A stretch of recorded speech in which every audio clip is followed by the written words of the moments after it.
Next আমরা যেটা দেখব যে কোনো কিছু প্রোডিউস করতে গেলে, সেটা যদি ধান উৎপাদনের কথাই বলি বা মনে করো আমরা হাতে, হাতে এখন মোবাইল ঘুরে বেড়াচ্ছে। তো মোবাইলের কথা বলি বা অন্য কোনো মেশিন, কোনো টুলস বা যা কিছু। এই সমস্ত কিছুই যে প্রোডিউসড হচ্ছে, যে কোনো কিছু প্রোডিউস করতে গেলেই ৪ টে জিনিসের একান্তই প্রয়োজন হয়। সেগুলো কি, কি? না ল্যান্ড, লেবার, ক্যাপিটাল এবং এন্ট্রোপনার। কোনো কিছু উৎপাদন করতে গেলে এক টুকরো জমির প্রয়োজন, সেখানে শ্রম বিনিয়োগ করতে হবে এবং তার পাশাপাশি ক্যাপিটাল ইনভেস্ট করতে হবে এবং এই পুরো কাজটা করবেন যিনি উদ্যোগ নিয়ে, তিনি হলেন উদ্যোগপতি বা এন্ট্রোপনার। আরো যদি খোলসা করে বলা হয়, ল্যান্ড জিনিসটা কি? না আমরা জানি ল্যান্ড হলো গিফট অফ নেচার। প্রকৃতি আমাদেরকে যা কিছু দিয়েছে, এই যে সমভূমি, মরুভূমি, মালভূমি, পার্বত্য অঞ্চল, এই সমস্ত কিছু হলো ল্যান্ড। এবং ইকোনমিক্সের ভাষায় আরো ডিপলি যদি গিয়ে ভাবি, এই যে আমরা ভূখণ্ড দেখতে পাচ্ছি, ভূমিভাগ, এর ওপরেও যা আছে, নিচে যা আছে, অর্থাৎ মাটির নিচে যে সমস্ত তোমার খনিজ আছে, সেগুলো ওই ল্যান্ডের মধ্যেই পড়ছে। সমস্ত কিছু ল্যান্ড, পিস অফ ল্যান্ড, ওকে? তো ল্যান্ড তাহলে আমরা বুঝলাম হলো কি না গিফট অফ নেচার বলতে পারো। এবং লেবার কি জিনিস? আমরা লেবার বলতে সবসময় সাধারণত কায়িক পরিশ্রমকেই বুঝি। কিন্তু ইকোনমিক্স এর ক্ষেত্রে আমরা যদি ব্রডলি ভাবি, লেবার হলো physical as well as mental. মনে করো একজন কর্মী যিনি লেবারার, তিনি শ্রম দিচ্ছেন কোথায়? না কোনো একটা ফ্যাক্টরিতে। তাহলে এটা কায়িক পরিশ্রম। কিন্তু একজন লেখক, তিনি একটা বই লিখছেন।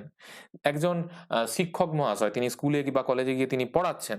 তো এগুলো তাহলে মেন্টাল লেবার দেওয়া। কেমন? তাহলে লেবার হচ্ছে physical as well as mental হতে পারে। কেমন? এরপর আমরা যেটা দেখব সেটা হচ্ছে ক্যাপিটাল। ক্যাপিটাল কি জিনিস? এর বিষয়ে ইলাবোরেটলি আমরা পড়বো এখানে। ক্যাপিটাল সাধারণত আমরা আর্থিকভাবে বুঝি যে কোনো কিছু টাকা ইনভেস্ট করে দিলাম মানে ক্যাপিটাল। কিন্তু ক্যাপিটালকে আমরা ইকোনমিক্স এর ভাষায় যদি ভাবি, তাহলে এইরকম।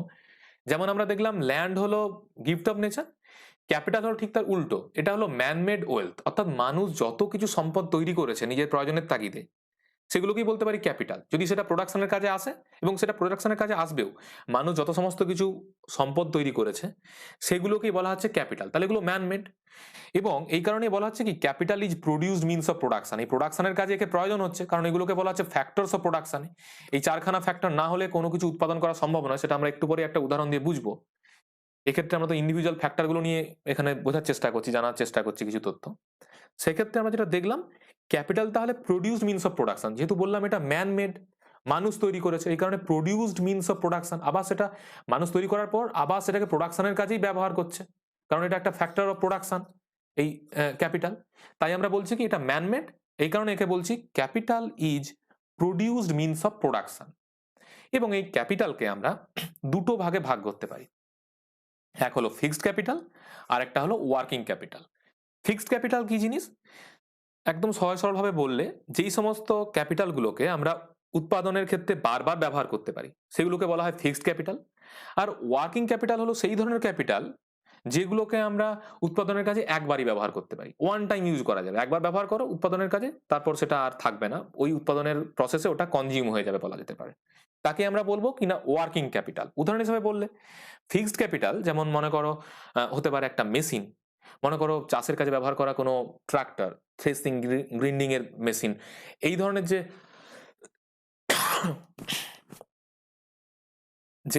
এই ধরনের যে ইনস্ট্রুমেন্ট গুলো, এগুলো সবই কি না ফিক্সড ক্যাপিটাল। কারণ এগুলোকে আমরা একবার ব্যবহার করি না, বারবার ব্যবহার করি উৎপাদনের কাজে। একটা স্ক্রুড্রাইভার থেকে শুরু করে একটা বিরাট বড় কোনো যন্ত্র, এগুলো সবই ফিক্সড ক্যাপিটাল। কারণ এগুলো প্রসেস উৎপাদনের কাজে, অর্থাৎ প্রোডাকশনের প্রসেসে একবার নয় বারবার ব্যবহার করা যায়। নেক্সট আমরা কি দেখবো? Working capital. উদাহরণ হিসেবে আমি বলতে পারি, যেমন মনে করো কোনো কাঁচামাল উৎপাদনের ক্ষেত্রে, মনে করো জামা তৈরি করে কোনো এক একটা সংস্থা, সেক্ষেত্রে তাকে বাজার থেকে আম, কাপড় কিনতে হয়। সেই কাপড়টা তো ওই উৎপাদনের কাজে, অর্থাৎ জামা তৈরির কাজে একবারই তাকে কেটে কুটে একটা কাপড় বানিয়ে ফেলতে, মানে জামা বানিয়ে ফেলতে হবে। তো সেক্ষেত্রে ওটা একবারই ব্যবহার করা যায়, কাপড়টাকে একবারই কেটে একটা জামা তৈরি করা গেল। আবার দ্বিতীয়বার তাকে আমরা ইউজ করতে পারবো না আর একটা জামা তৈরির কাজে। তাহলে একে আমরা বলবো কি ওয়ার্কিং ক্যাপিটাল, যাকে ওয়ান টাইম ইউজ করা যায়। সেটা হতে পারে যত রকম আমরা বললাম র মেটেরিয়ালস গুলো, সব ওয়ান টাইম। মনে করো চাষি যে আম, তোমার ফার্টিলাইজার ইউজ করছে উৎপাদনের কাজে, এটাও একবারই ব্যবহার করতে পারে। বাজার থেকে 5 কেজি ফার্টিলাইজার কিনে আনলে, 5 কেজি তাকে যদি সে এখন বাজার মানে জমিতে উৎপাদনের জন্য ছড়িয়ে দেয়, তাহলে সেই 5 কেজি তো ওখানেই বিনিয়োগ হয়ে গেল। তাহলে এই যে ক্যাপিটালগুলো ওয়ান টাইম ইউজ করা যায় প্রোডাকশনের কাজে, তাই এদেরকে বলা হয় ওয়ার্কিং ক্যাপিটাল। নেক্সট আমরা চলে যাই এন্ট্রপ্রেনারের ব্যাপারে। উদ্যোগপতি। এন্ট্রপ্রেনার হলেন উদ্যোগপতি, যিনি একজন বলতে পারো লিডার। তার মধ্যে লিডারশিপ কোয়ালিটি অবশ্যই থাকবে। তিনি কিছুটা রিস্ক নিতেও ভালোবাসেন।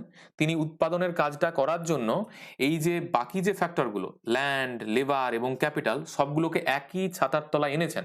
একটা জায়গায় তিনি প্রোডাকশন ইউনিটে সবাইকে এনে হাজির করেছেন। এবং সেই কারণে তার কিছুটা রিস্কও আছে। উৎপাদনে যদি ভালো হয় এবং তিনি যদি লাভ করেন তাহলে তার লাভ হলো এখানে। যদি তিনি উৎপাদন খরচের থেকে বেশি দামে তিনি জিনিসটা বিক্রি করতে পারেন, উৎপাদিত দ্রব্য বা পরিষেবা দিতে পারেন, বেশি দামে বিক্রি করতে পারেন, তাহলে তার লাভ হলো। আদারওয়াইজ তার লস হবে। অর্থাৎ এই লস নেওয়ার যে রিস্কটা তিনি নিচ্ছেন, এটাও তার একটা ফিচার্স বলা যেতে পারে। এন্ট্রপ্রেনার বা উদ্যোগপতির গুরু দায়িত্ব হলো প্রোডাকশনের জন্য বাকি যে ৩ খানা তোমার ফ্যাক্টর সেগুলোকে এক জায়গায় নিয়ে আসা এবং উদ্যোগ নিয়ে পুরো ব্যাপারটাকে অর্গানাইজ করা, এবং তার জন্য লাভ লোকসান যা হবে সেটা তার মাথা পেতে তাকে নিতে হবে। এই হলো এন্ট্রপ্রেনার। এবার আমরা যেটা দেখব, তাহলে আমরা দেখলাম উৎপাদনের জন্য ৪ খানা ফ্যাক্টর লাগে, যেগুলোকে আমরা বললাম ফ্যাক্টরস অফ প্রোডাকশন। সেগুলো হলো ল্যান্ড, লেবার, ক্যাপিটাল এবং এন্ট্রপ্রেনার। এবং এই জিনিসগুলো কিন্তু সবই লিমিটেড। যদি আমরা একটু ভেবে দেখি যে ল্যান্ড প্রকৃতিতে কিন্তু পৃথিবীতে কতটা সেটা কিন্তু ফিক্সড। এরকম হয় না যে ল্যান্ড বেড়ে যাচ্ছে ধীরে ধীরে। এবং লেবার, হ্যাঁ, মানুষের সংখ্যা বাড়তে পারে, কিন্তু অ্যাট এ পয়েন্ট, একটা পার্টিকুলার টাইমে, সেক্ষেত্রে কিন্তু লেবার, ফিজিক্যাল, মেন্টাল, যাই লেবারের কথা ভাবি না কেন, সেটা কিন্তু ফিক্সড। হিউম্যান রিসোর্স কিন্তু সেম, একই রকম, কনস্ট্যান্ট। সেটাকে বাড়ানো যেতে পারে, তার কোয়ালিটি ইমপ্রুভমেন্ট করা যেতে পারে, কিন্তু ফিক্সড। ক্যাপিটালও তাই, উৎপাদন করে আমরা নতুন নতুন তৈরি করতে পারি সম্পদ। তো যাই হোক, মোদ্দা কথা, এই জিনিসগুলো প্রত্যেকটাই মূল্যবান, এবং এদের মূল্য, যেমন ল্যান্ডের জন্য মূল্য কি হতে পারে? রেন্ট। কারণ যদি তুমি একটা পিস অফ ল্যান্ড চাও উৎপাদনের কাজে ব্যবহার করতে, তোমাকে রেন্ট দিতে হবে। জমিটা যদি তোমার নিজের না হয়, তোমাকে রেন্ট দিতে হবে। একইভাবে যদি তুমি ওখানে কোনো কর্মীকে নিয়োগ করো, তিনি লেবার দেন, তার জন্য তাকে ভাতা দিতে হবে, মজুরি দিতে হবে, তাকে বলা হয় ওয়েজেস। একইভাবে যে ক্যাপিটাল আমরা নিয়েছি, বাজার থেকে বড় করেছি, তো সেক্ষেত্রে তোমার ওই ফিক্সড ক্যাপিটাল বা ওয়ার্কিং ক্যাপিটাল পারপাসে খরচ করার জন্য বাজার থেকে হয়তো বা লোন নিয়েছি, এটাকে আমরা সাধারণত চলতি ভাষায় ক্যাপিটাল বলে থাকি। তো সেক্ষেত্রে ওই ক্যাপিটালের জন্য আমাকে ইন্টারেস্ট পে করতে হবে। যেখান থেকে আমি লোন নিয়েছি তার জন্য আমাকে ইন্টারেস্ট পে করতে হবে, তাহলে তার মূল্য হলো ইন্টারেস্ট। একইভাবে আমি বলছিলাম যে উদ্যোগপতি, যিনি এই উদ্যোগটা নেবেন, উৎপাদন করার জন্য কাজ করবেন, অর্থাৎ প্রোডাকশন ইউনিটটাকে তিনি অ্যাক্টিভ রাখবেন, তার প্রাইস কি না? প্রফিট। তার লক্ষ্যই হলো প্রফিট, এখান থেকে কিছু আয় করা, লাভ করা।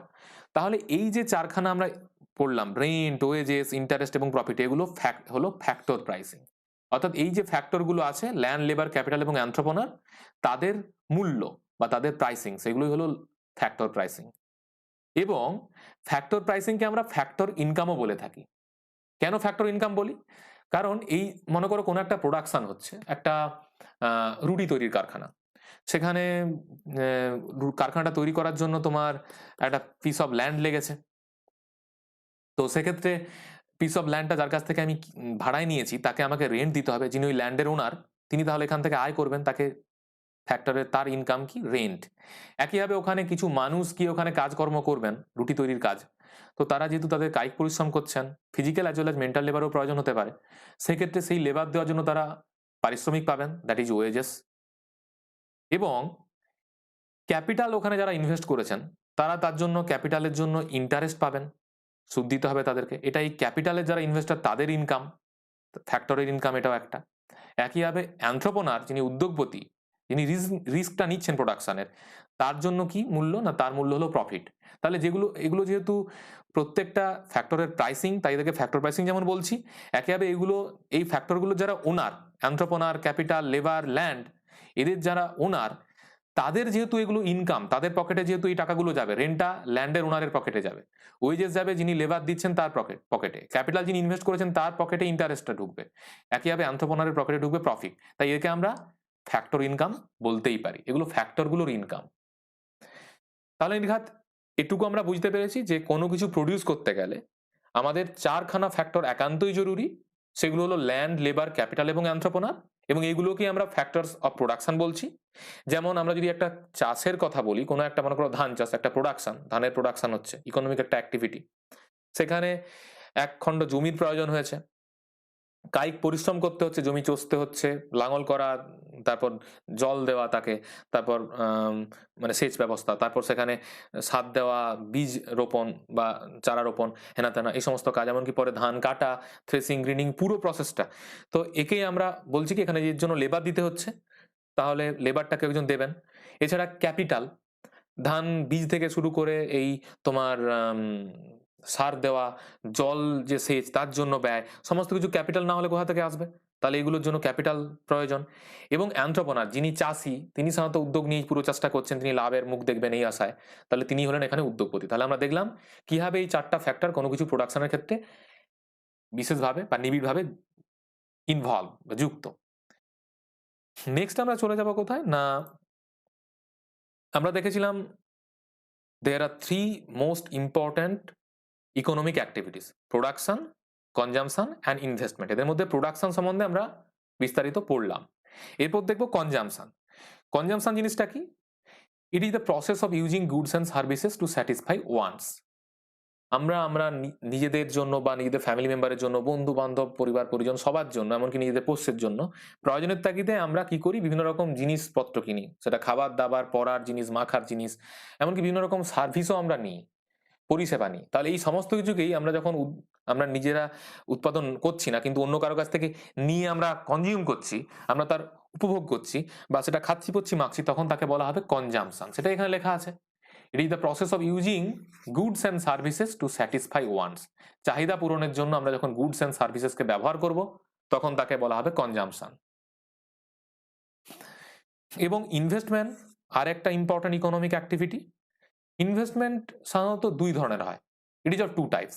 এক হলো স্টক ইনভেস্টমেন্ট, আরেকটা হলো ফিক্সড ইনভেস্টমেন্ট। আবারও বলি, আমরা নতুন অনেক টার্ম, নতুন জার্গন আমরা এখানে দেখছি, পড়ছি।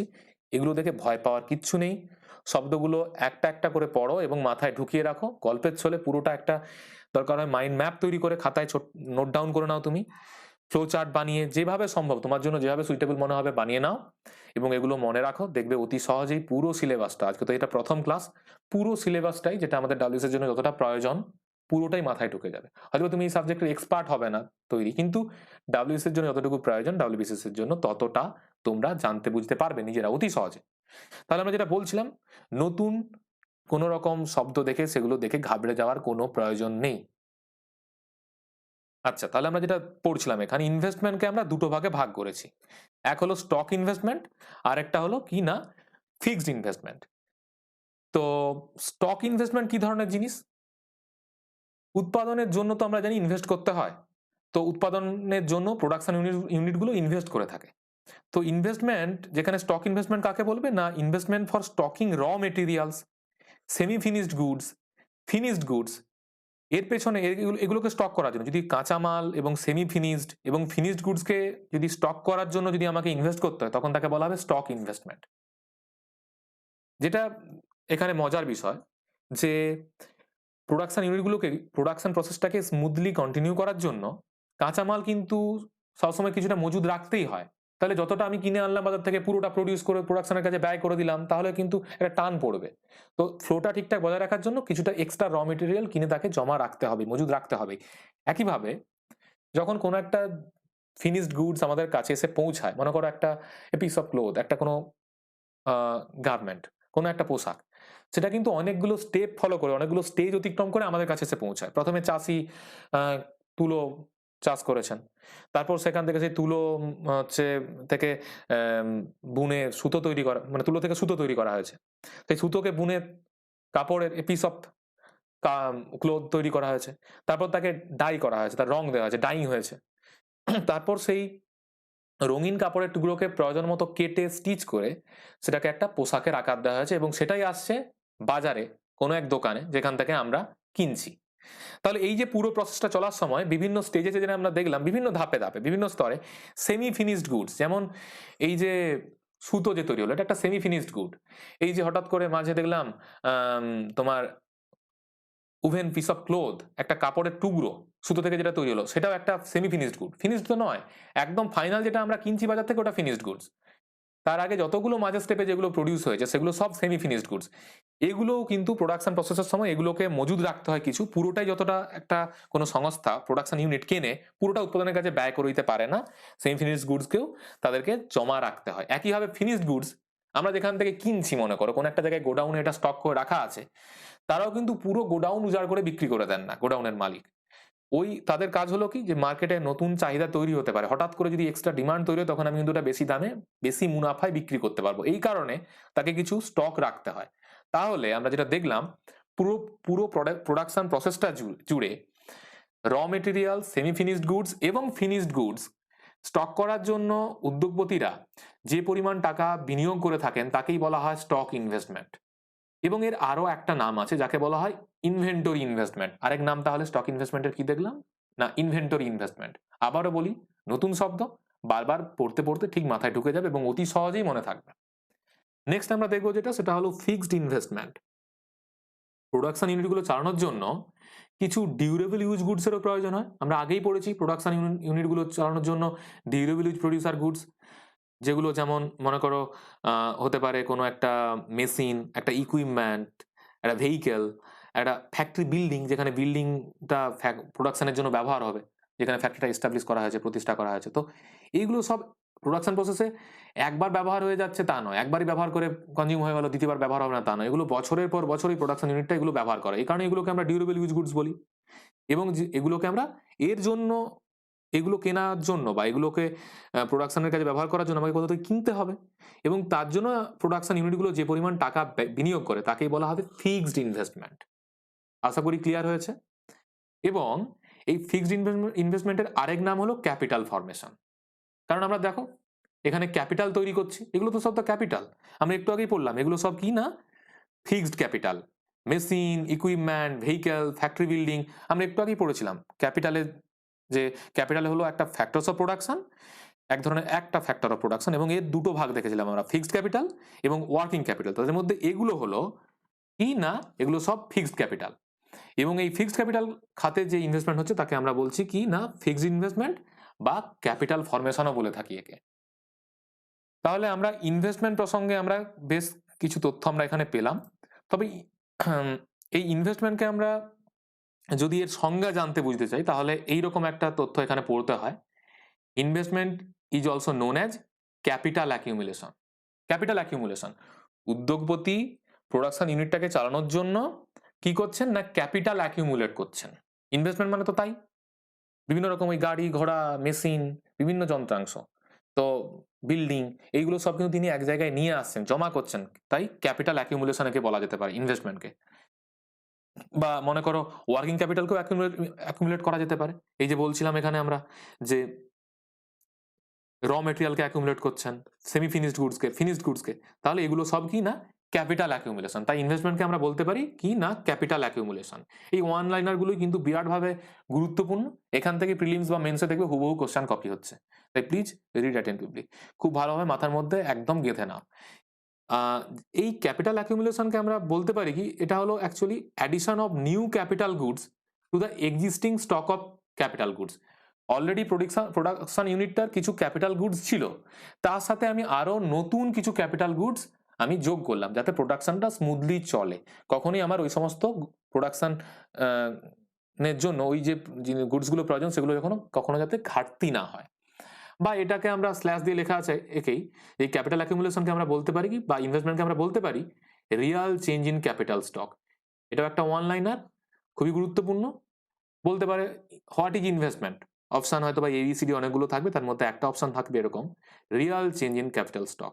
Investment is nothing but Real change in capital stock. তাই এই ওয়ান লাইনার হিসাবে এই পার্টিকুলার পয়েন্টটাও মাথার মধ্যে গেঁথে নাও। এরপর আমরা যে তথ্য আমরা এখানে পড়বো সেটা হচ্ছে কি না, আমরা তো এতক্ষণ ইনভেস্টমেন্ট পড়ছিলাম, তাহলে এই যে স্টক ইনভেস্টমেন্ট পড়লাম, ইনভেস্টমেন্টের দুটো টাইপ আর ফিক্সড ইনভেস্টমেন্ট, এই দুটোকে যদি আমরা যোগ করে দিই তাকেই বলা হবে গ্রস ইনভেস্টমেন্ট। গ্রস, ইকোনমিক্সের ভাষায় গ্রস বলতে আমরা যা বুঝি তা হলো অ্যাকচুয়ালি ম্যাথামেটিক্সের ভাষায় টোটাল। টোটাল বা সাম যা, সেটাই হলো গ্রস। তাহলে কোনো একটা প্রোডাকশন ইউনিটের যতটা স্টক ইনভেস্টমেন্ট এবং যতটা ফিক্সড ইনভেস্টমেন্ট এক বছরে, সেই দুটোকে যদি আমরা যোগ করে দিই, যেটা আমরা পাবো তাই হলো গ্রস ইনভেস্টমেন্ট। এরপর আমরা একটা নতুন টার্ম এখান থেকে শিখব, সেটা হলো নেট ইনভেস্টমেন্ট। কিরকম জিনিস? না এই যতটা আমরা গ্রস ইনভেস্টমেন্ট পেলাম, অর্থাৎ sum of stock investment and fixed investment, সেখান থেকে যদি আমরা ডেপ্রিসিয়েশনকে বাদ দিয়ে দিই, minus depreciation, that is net investment. তাহলে এই ডেপ্রিসিয়েশন এই জিনিসটা কি? আমরা দেখলাম যে প্রোডাকশনের কাজে আমরা বিভিন্ন রকম যন্ত্র, বিভিন্ন রকম গাড়ি বা বিভিন্ন রকম কিছু ভেহিকেল থেকে শুরু করে বা বিল্ডিং, এগুলো আমরা ব্যবহার করছি। তাহলে এই সমস্ত যে যন্ত্রাংশগুলো আমরা ব্যবহার করছি, এগুলো তো অক্ষয় অমর নয়। এগুলো ডিউরেবল ইউজ, অনেক দিন বা অনেক বছর যাবত অনেকবার আমরা প্রোডাকশনের কাজে এটাকে ব্যবহার করতে পারবো। কিন্তু এগুলো এগুলোর ক্ষয়ক্ষতি ক্রমশ হতেই থাকবে, যাকে আমরা বলতে পারি wear and tear of the machineries. তো এই যন্ত্রাংশগুলোর কি হবে না, ওয়্যার অ্যান্ড টিয়ার হবে, ক্ষয়ক্ষতি হবে, এবং সেগুলোকে রিপেয়ার করার জন্য আমাদের ব্যয় করতে হবে হয়তোবা আবার। তো এটাকেই বলা হয় ডেপ্রিসিয়েশন। তার যে ক্ষয়ক্ষতি হচ্ছে, তার যদি আমরা আর্থিক মূল্য বের করতে পারি, কতটা তার আর্থিক মূল্য, কতটা ক্ষতি হলো, সেটাকে যদি গ্রস ইনভেস্টমেন্ট থেকে বাদ দিয়ে দেওয়া হয়, তাহলে যা পাবো সেটাই হলো নেট ইনভেস্টমেন্ট। তাহলে ডেপ্রিসিয়েশন জিনিসটা কি বোঝার জন্য আরো একটা ছোট্ট করে এখানে লাইন লেখা আছে। Depreciation is also called as consumption of fixed capital. একটু আগেই বললাম যে মেশিনারি বা গাড়ি ঘোড়া বা তোমার বিল্ডিং, ফ্যাক্টরি বিল্ডিং, এগুলো প্রোডাকশনের কাজে ব্যবহার হচ্ছে এবং এগুলো সব ফিক্সড ক্যাপিটাল।